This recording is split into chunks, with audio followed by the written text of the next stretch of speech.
Hello everyone, this is Tanisha. So today we will study Bayes strain theory. This comes under cycloalkane stability part. So the first theory that proved the stability of cycloalkane is the Bayes strain theory. Okay, so let's study. What is Bayes strain theory?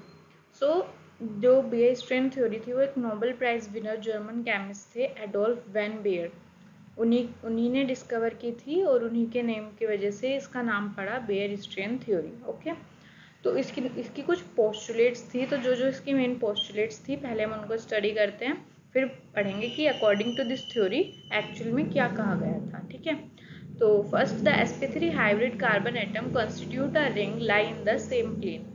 Bear strain theory जो है जब follow होगी जब हमारे जो hybrid carbon है उसकी जो हाइब्रिडाइजेशन है वो sp3 होनी चाहिए और वो एक रिंग सिस्टम कॉन्स्टिट्यूट करना चाहिए और वो सिस्टम कैसा होना चाहिए, सेम प्लेन में होना चाहिए। ठीक है, दूसरी बात, जैसा कि हमने देखा कि अगर sp3 हाइब्रिड कार्बन होगा तो उसका टेट्राहेड्रल एंगल होगा। टेट्राहेड्रल एंगल कितना होता है हमारा 109 डिग्री 5 मिनट्स। ओके, बट इस थ्योरी की पोस्टुलेट में क्या बोला गया है कि जो बोन एंगल होगा हमारा एडजेसेंट कार्बन के बीच वो टेट्राहेड्रल एंगल जितना नहीं होना चाहिए। ठीक है, not equal to the tetrahedral angle. Next, the deviation और distortion from the normal tetrahedral angle causes a strain. इसका मतलब क्या हुआ, अब हमने बोला कि वो टेट्राहेड्रल एंगल के इक्वल नहीं होगा, इसका मतलब कहीं ना कहीं वो डेविएट करेगा, उससे डिस्टोर्ट होगा। डेविएट मतलब एग्जैक्ट उसके इक्वल ना आके उससे चेंज हो जाना, डेविएट हो जाना, अलग हो जाना। तो जो डेविएशन होगा हमारा नॉर्मल टेट्राहेड्रल एंगल से, उसकी वजह से एक स्ट्रेन होता है। एक स्ट्रेन हमारी रिंग के ऊपर दिखाई देगा, उस स्ट्रक्चर के ऊपर दिखाई देगा, जिसकी वजह से हम कहेंगे कि जो मॉलिक्यूल है वो इनस्टेबल है, क्योंकि जितना ज़्यादा स्ट्रेन होगा उतना ज़्यादा मॉलिक्यूल हमारा इनस्टेबल होगा। ठीक है, तो अगर हम चाहते हैं कि हमारा मॉलिक्यूल स्टेबल हो तो इसका मतलब हमें स्ट्रेन को कम करना पड़ेगा। Next point is the greater the deviation or distortion from the normal tetrahedral angle, greater the strain. इसका मतलब जितना ज़्यादा वो हमारा 109 डिग्री 5 मिनट से डेविएट करेगा हमारा एंगल, उतना ज़्यादा हमारा स्ट्रेन होगा और उतना ज़्यादा मॉलिक्यूल इनस्टेबल होगा। ठीक है, तो यानी कि अगर हमें मोर स्टेबल रिंग चाहिए तो हमें क्या करना पड़ेगा, स्ट्रेन को कम करना पड़ेगा, और जितनी ज़्यादा स्टेबल रिंग होगी वो उतनी जल्दी फॉर्म हो जाएगी।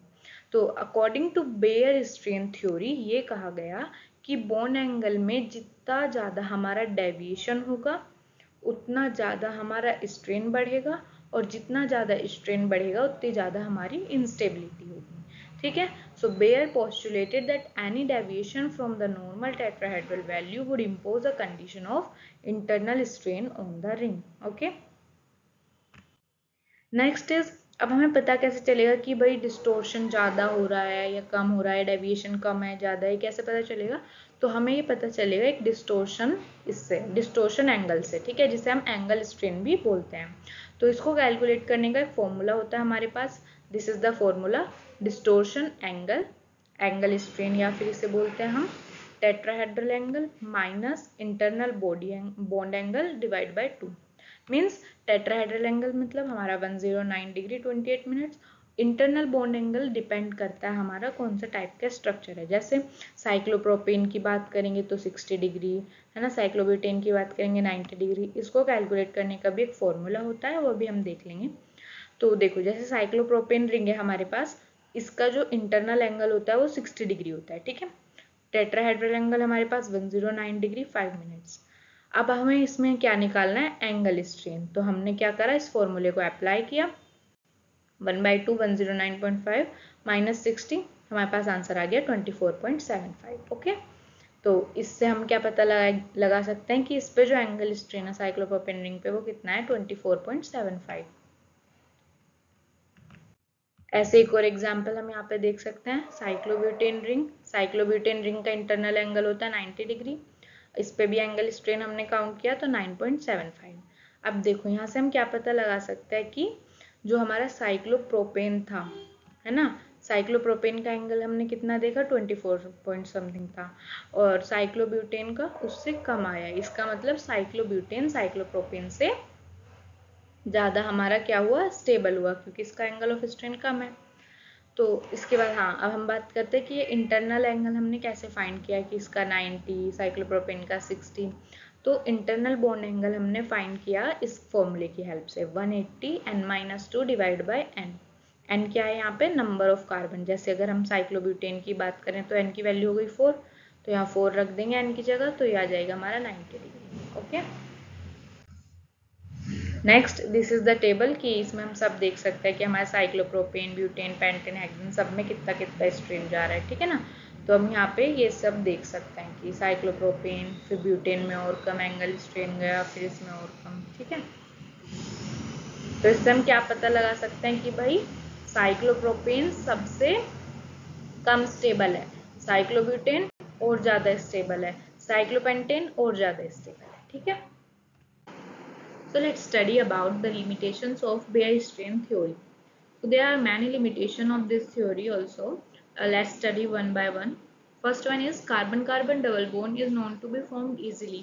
मतलब जो कार्बन कार्बन डबल बॉन्ड होता है वो इजीली फॉर्म हो जाता है, लेकिन जब हम बेयर स्ट्रेन थ्योरी की बात करते हैं तो हमने जो इसका एंगल स्ट्रेन निकाला है वो 54.75 डिग्री। तो अगर इतना ज़्यादा एंगल स्ट्रेन होगा, इसका मतलब जो हम जितना ज़्यादा एंगल स्ट्रेन आता है उतना ज़्यादा हमारा बोन कैसा होता है? अनस्टेबल, मतलब उतना ही ज़्यादा उसको फॉर्म करना डिफिकल्ट होगा। लेकिन एक्सपेरिमेंटली तो ये पाया गया कि इजीली फॉर्म हो जाता है, तो ये बात बेयर स्ट्रेन थ्योरी एक्सप्लेन नहीं कर पाई। सेकेंड वन कि ये जो बेयर स्ट्रेन थ्योरी है केवल 3, 4 एंड 5 मेंबर रिंग्स तक ही एप्लीकेबल है, उसके बाद ये रॉन्ग प्रूव हो जाती है। जैसे अगर हम देखें साइक्लोपेंटेन का एंगल होता है 0.75 डिग्री और साइक्लोहेक्सेन का जो एंगल होता है यहाँ पे ये होता है 5.25 डिग्री। मतलब जो साइक्लोपेंटेन का एंगल है वो साइक्लोहेक्सेन के एंगल से छोटा है, तो उसके अकॉर्डिंग ये साइक्लोपेंटेन ज़्यादा स्टेबल होना चाहिए साइक्लोहेक्सेन से, बट एक्चुअली ऐसा नहीं होता, साइक्लोहेक्सेन ज़्यादा स्टेबल होता है साइक्लोपेंटेन से। तो ये भी बात कहीं ना कहीं रॉन्ग प्रूव हुई। And the last limitation is heat of combustion. What is heat of combustion? ये वो अमाउंट ऑफ हीट होता है जो हम 1 मोल कंपाउंड को जब बर्न करते हैं to evolve carbon dioxide in water पर CH2, तो उस टाइम पे जो heat of amount of heat release होता है उसे हम हीट ऑफ कंबशन बोलते हैं। Heat of combustion 7 to 17 carbon atom के बीच जो होता है वो हमारा 658 से 664 तक पाया जाता है। तो इस डेटा के अकॉर्डिंग हम ये कह सकते हैं कि जितने भी साइक्लोएल्केन होते हैं जिसमें मोर देन 4 कार्बन प्रेजेंट होते हैं उनकी स्टेबिलिटी ओपन चेन एल्केन्स के जैसी ही होती है। तो ये भी बात कहीं ना कहीं बेयर स्ट्रेन थ्योरी के अगेंस्ट थी, तो इसको भी वो एक्सप्लेन नहीं कर पाए।